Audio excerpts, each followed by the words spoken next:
Welcome to From X to Z, the show that believes you never age out of learning about the world around you. Featuring social media maven Danielle Farage and Mervyn Dinnen, the analyst who puts the X in expert. They're here to talk all things jobs, HR, and trends. So mind the generational gap. This is From X to Z, only on the Purple Acorn Network. Hi, and welcome to the From X to Z podcast. I'm your host, Mervyn Dinnen, and today I'm riding solo as my co-host, Danielle Farage, is traveling the US and Europe, spreading the word for Gen Z. In today's episode, I'm going to be sharing one of the interviews that I did recently at Unleash 2025 with Jocelyn King, the CEO of Virgil HR. Jocelyn talks about her journey from being an HR leader to a tech founder and how she's solving some of HR's biggest pain points, like compliance and multi-state regulations. Also about building AI-powered chatbots that can deliver prescriptive legal advice. So sit back and listen to me and Jocelyn talking about the future. Hi, my name is Mervyn Dinnen and I'm your host today for a conversation with Jocelyn King, HR practitioner turned HR company head, CEO. We are coming to you live from Las Vegas. We're at the Unleash conference and I'm at the booth of People Insight by Higher Road. Jocelyn, welcome to this conversation. Thank you so much for having me. Introduce yourself and tell people a little bit about your background. Sure. So my name is Jocelyn. I'm the CEO of a company called Virgil HR. We do employment and labor law compliance, but as a tech product rather than services. And really what we're here to do is automate the compliance process for HR professionals so they don't have to go out and do research or talk to lawyers or track emails or even think about laws for that matter. My background, I've been in HR my entire career, predominantly in the tech space. So I've been in ed tech, pre-IPO, IPO, but I've also been with smaller companies kind of in that seed stage, Series B, Series C. And I love the tech side. I always have. So prior to starting the company, I was a VP of HR for a large 20,000 person technology company based out of the UK. You actually might have heard of them. It's Ocado. I do. Have you heard of them? Yeah, I have heard of Ocado. Great. So I was there. We were hiring a ton of people across the US and Canada, and it was so hard tracking and complying with employment and labor laws, particularly at the state and local level. And I think most HR practitioners can sympathize with that too. So I thought, you know what, there's got to be a better way of doing this. I at the time had a pretty good understanding of automation technology, and so we built out a chatbot that essentially analyzes what federal, state, and local laws apply to a specific employee in a specific scenario, like a termination or a leave request, and then it offers prescriptive step-by-step guidance to HR on what they need to do to be compliant. So no need to go on Google. We minimize the amount of time you have to talk to a lawyer. We're mitigating risk for you. And now we have tons of other features within our product, including our handbook builder, our multi-state comparison tool, the ability to speak to an expert, legal updates, etc. And we integrate into HRISs where there's further automation involved and AI as well. So it's been a really fun journey over the last 3 years. It sounds like it. Like it. I have met, interviewed, interacted with, spoken to many HR people over the years. You strike me as being somebody who was an HR person who's very commercial. Maybe looking at, whilst you were a practitioner, looking at better ways to do things. What kind of frustrations were you feeling that have kind of led you to this path now? Well, particularly for this path, the big frustration that I had is that we were hiring so many people and unable to track all of these requirements. And unfortunately, HR is often expected to be a lawyer, but we don't have a law degree. We're not a lawyer. So it's a very uncomfortable feeling for HR when you don't have a sense of confidence in is the article that I found on Google most up to date, or has the law changed since this was last written? Or, you know what, I don't have a budget to speak to lawyers, so I have to go figure this out on my own. And that was really hard for me, for my colleagues. I know it still is for many people today. And so, again, I really wanted to build a solution that would help HR professionals. And for me, my big goal, and it's kind of a bigger aspiration all around, is by saving HR time from those compliance tasks, those more administrative tasks that they have to complete that are so time consuming, they can instead focus on people strategy and focus on their people. And that's what I'd really hoped we'd be able to accomplish with this company. Yeah, definitely. I mean, we're coming into an era, I think, where, HR people, and we'll probably come to this a bit later in the chat, need to be very commercial, very outward looking, because I think, a lot of the admin, a lot of the structure behind what HR people do is now kind of technology can cover.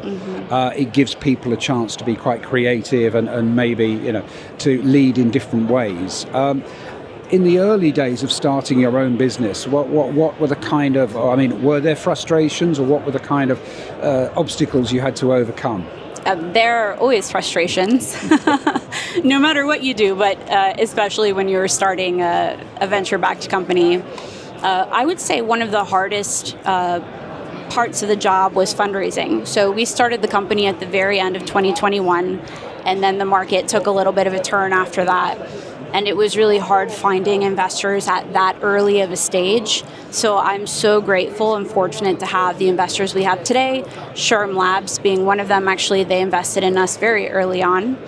And that was probably the most difficult thing. It was really it was more stressful than anything else, because you want to keep the lights on, you want to make sure you're paying your employees, you still need to advance your technology. Now your competitors have heard of you and they're starting to catch up on your tech, so you have to be ahead of the game. Do you have the funds for it? So there's a lot that goes into it, and it was tough, but we managed to do it.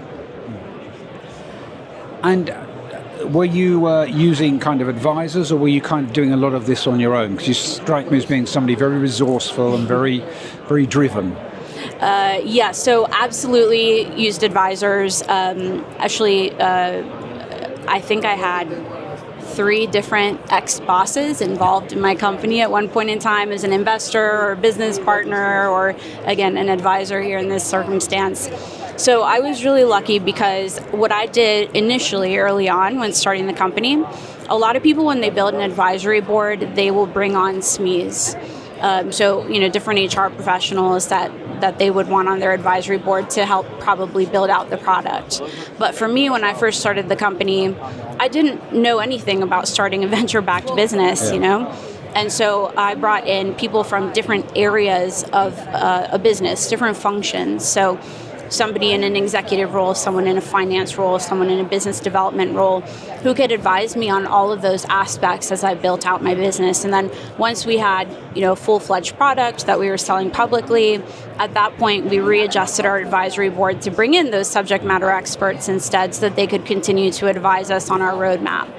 Okay. It says a lot about you that you've got ex-bosses who wanted to be part of what you were doing and help and advise and invest from what you said. Looking at where we are today, what would you say, I suppose, are the biggest challenges for HR? What's top of the HR agenda at the moment?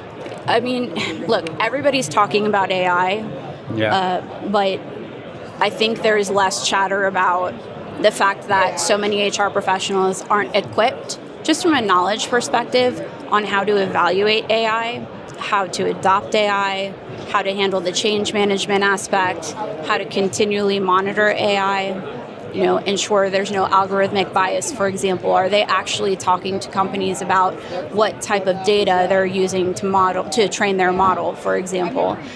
I don't think that is something that's been trained in HR professionals, and it must be. So I think that should be a big topic area, and I do hear it coming up more and more, which is really good. Who in the HR industry is going to take up that flag to really educate HR professionals, whether it's an HR department of one or a CHRO at a very large enterprise, on the way that they should be handling AI in the workplace? Because look, it's AI is this new exciting piece of technology for many people. They want to adopt it. They want to have an innovative HR function in their organization. But if you don't educate yourself properly, it could end up being a mess, either from a liability perspective, from a change management perspective, and therefore adoption issues. So that's a big topic area. I'd say another big topic area, of course, is employee engagement. There's a lot of that going around. I think that compliance is something that's not talked about as often because it's just always there. It's always there. But it's something that should be talked about more because there's certainly an opportunity to leverage technology to automate those processes for you and give you more of a sense of confidence in the decisions that you are making to ensure that you're mitigating risk in your business. Okay. We're talking live from Unleash, and there is a big expo hall with lots of booths, lots of vendors around. Have you had a chance to have a walk around as yet? A little bit, yes. Okay. Has anything kind of really stood out to you so far, or? I'll admit no, but I only spent about 10 minutes doing this. Yeah. I love going to the startup sections in particular and seeing kind of what the latest and greatest is. I think every HR practitioner should do that when they come to an expo like this. It's really easy to miss them because they're in small kiosks and there isn't a ton of booth space to talk to them. So a lot of people miss it, but absolutely stop by and take a look at them. There's some incredible companies, and it's interesting because 2 or 3 years ago when we were at those kiosks, there wasn't really anything about AI. And now I'd say half or 3/4 have AI in their description. And I find that interesting. I'd love to learn more about how they're adopting AI to solve these different challenges HR has. Okay. One of the areas that I'm most interested in, a lot of my research, writing and speaking, is around kind of different generations in the workplace and how we kind of, attract, engage, retain and kind of create a culture where I suppose all different generations with all different aspects and backgrounds can kind of live together, shall we say. How are you finding, or from your perspective, do you hear much about generational problems in the workplace with maybe what I tend to hear of is maybe kind of older, not older, but I mean more at the management and leadership level, kind of not really fully understanding why people entering the workplace today weren't like they were a few years ago, and why they've got different kind of goals and different ambitions. Yes, I think that the way we handle performance management and talent development will need to be adjusted pretty significantly for the newer generation that's come into the workforce. And that means that the older generation needs to adapt to those changes. And that's really critical because, if an employee doesn't understand their growth potential at an organization, they'll leave. And so catering to the way that they think and they feel and they process information is really important. And I see that, all across the board. It's an interesting issue, not just from that perspective, but also if you think about engagement, right? Post-COVID, we have so many remote employees now, but I hear time and time again, Gen Z really wants maybe a hybrid type option where they can socialize and be in the office, then have the flexibility and be at home as well. And the older generations, perhaps, like millennial, for example, me, I love the remote work. I have a family, kid. I love the flexibility. But I do wonder, and I haven't spoken to anybody in an older generation, but perhaps they'd be more interested in being in the office full time. And so how do you engage with your workforce when they're in all these different locations and they're functioning in just very different environments? Yes, remote management is obviously, I'm not sure how much of an issue it is. A lot of the companies that I speak to who seem to have a good balance of remote, flexible and hybrid working don't seem to feel it's that much of an issue. But I think it takes people who are maybe fairly established in their career out of their comfort zone a little bit into something a bit different. And as you, again, from your HR perspective, probably know, taking people out of their comfort zone in the workplace is often a recipe for things going a bit wrong. Yeah, absolutely. It's been interesting. There are some companies, one in Chicago, it's a smaller company, and I forget who did an article about them, but they were financially incentivizing people to come back into the office. I do think that the return to work concept is really difficult for a lot of people who've become accustomed to working remotely. I don't think that's a generational thing, though. In remote management, I totally agree with you, isn't so much the issue. It's more the engagement piece. And that's just my own personal opinion from my team, from my employees. The younger employees really miss being in an office environment because we're 100% remote. Yeah. So perhaps it's different based on the size of the organization. It is, and you find that a lot of people, I suppose, in bygone years, you learn by being around people who are doing the job, and they help you out, and so I suppose there is an element of maybe that is missing, but again, that then falls probably to HR and L&D to know and learn how to support people in their learning if they're not kind of in the same place as everybody else all the time. So, but I think over the next few years it will be quite an interesting thing, and presumably with the kind of support that your business gives, this is now even more kind of important now, where people are working remote, flexible, hybrid, different hours, different locations, different times and stuff. Absolutely. COVID, I hate to say it, but it did come at a good time for our business. Because all of a sudden, a company with 50 employees in 2 states is now in 15 states. And managing the multi-state compliance is a massive challenge.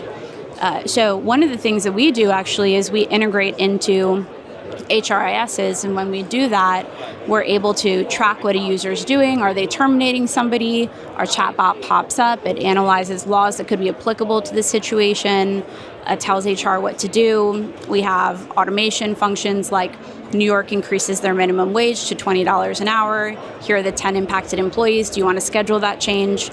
Really, that's there to help save time for them. And when you have a multi-state workforce, it's really hard keeping track of New York changing their minimum wage, for example, or Colorado changing their paid leave, insurance premiums. Yeah. It gets to be tough. Yeah, I suppose that's something in the UK I don't notice as much because we don't have, I suppose, so much difference as you have between states, as we have between different areas. But yeah, I mean, that's obviously can be a huge problem. If we get together in 3 years' time and kind of revisit this conversation, what do you think might have changed?